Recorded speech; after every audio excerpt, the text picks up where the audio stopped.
शामली बेटा लेप लगा लिया कि नहीं? कितनी बार बोलना पड़ता है तुझे लेप लगा ले, लेकिन इस लड़की की कान में आवाज ही नहीं जाती।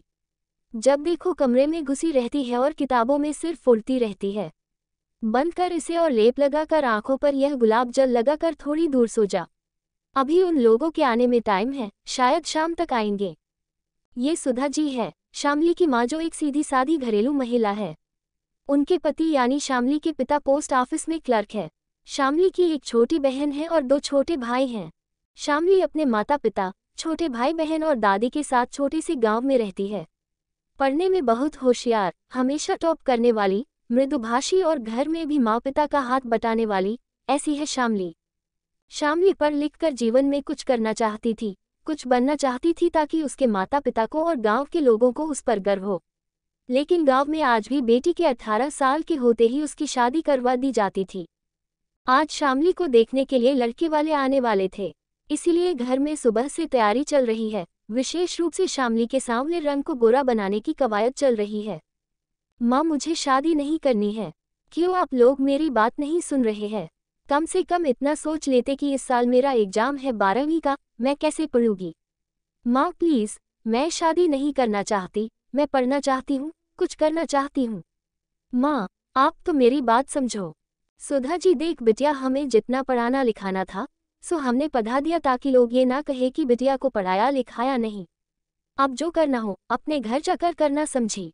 तेरी छोटी बहन भी है, तेरा ब्याह हो जाएगा तभी तो उसके बारे में सोचे, फिर तेरे भाइयों के लिए भी तो करना है। गांव में देखा है, तेरी उम्र की लड़कियों के ब्याह हो गए, कुछ के तो बच्चे भी हो गए। घर के बाहर निकलते शर्म आती है, लोग पूछते हैं कि बेटी का ब्याह क्यों नहीं हो रहा है, और तू है कि यह सब लेकर बैठी है। अरे हमारी इज्जत की नहीं परवाह है तो कम से कम दादी के बारे में सोच, जो तुझे इतना प्यार करती। उनकी भी उम्र हो गई है, उनकी यही इच्छा है कि मरने से पहले अपने शामली को दुल्हन बने देख लूं। क्या तू उनकी छोटी सी इच्छा भी पूरी नहीं कर सकती?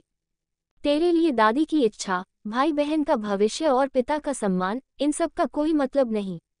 नहीं माँ, ऐसा नहीं है, लेकिन आप लोग परीक्षा तक भी नहीं रोक सकते। सुधा जी, अब ये सब तो लड़के वालों की मर्जी पर है। अगर शादी की जल्दी नहीं करेंगे तो तेरे परीक्षा के बाद शादी की तारीख रखने की बात करूंगी तेरे पिताजी से, ठीक है? अब ये सब बंद कर और लेट जा, मैं लेप लगा देती हूँ, फिर मुझे और भी काम है।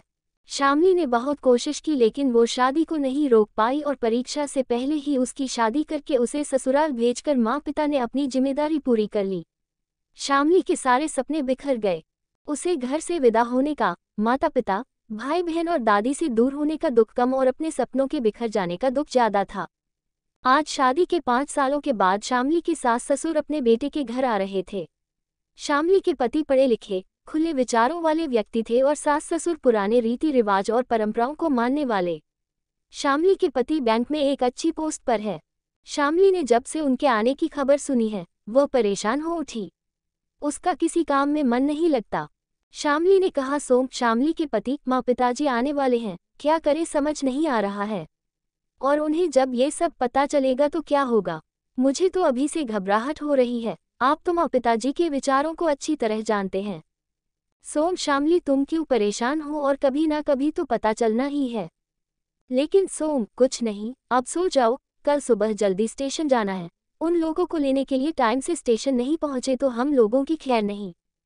दूसरे दिन सुबह सोम और शामली स्टेशन पर पहुंच गए। माँ पिताजी स्वागत किया और उन्हें घर ले आए। आज सोम ने भी छुट्टी लिया हुआ था ऑफिस से, तो सारा दिन बातों में कब गुजर गया पता ही नहीं चला। शामली ने रात का खाना बनाया और सोम से कहा, सोम, मुझे तो जाते हुए डर लग रहा है, क्या करूं? सोम ने कहा, वही करो जो हमेशा करती हो, मैं सब संभाल लूंगा, तुम चिंता मत करो। सोम, बहू कहाँ है? शाम से दिखाई नहीं दी, बाजार गई है क्या? तो तुम भी उसके साथ चले जाते, अकेले क्यों जाने दिया है?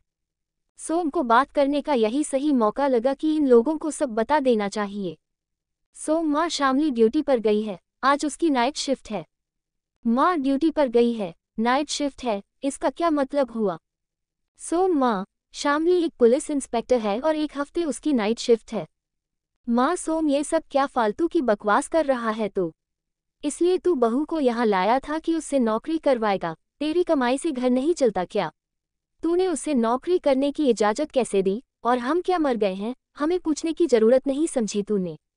अरे जब गांव में लोगों को ये पता चलेगा कि बहू नौकरी करती है और रात रात भर घर से बाहर रहती है, तो लोग क्या सोचेंगे।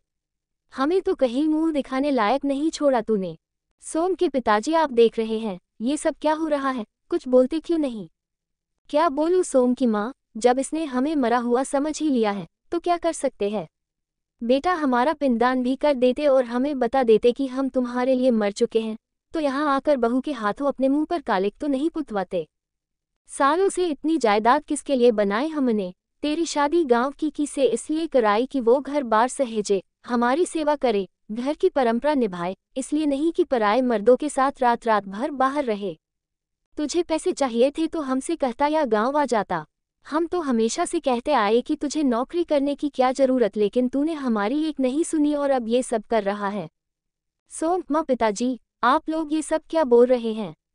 दुनिया कहाँ से कहाँ चली गई और आप लोग आज भी इन सब बातों में फंसे हुए हैं कि घर की बहू बेटियों को पढ़ने लिखने का, आगे बढ़ने का और अपने सपने पूरे करने का कोई हक नहीं।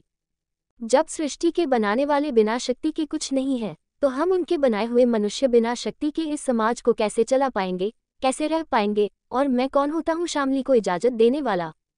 माँ क्यों, ये कौन सी बात है। तेरा ब्याह हुआ है, उससे जो तू चाहेगा वही उसे करना होगा, समझा। सदैव से यही होता आया है। ब्याह के पहले जो चाहे करे, लेकिन ब्याह के बाद तेरी मर्जी के बिना वो खाना भी नहीं खा सकती।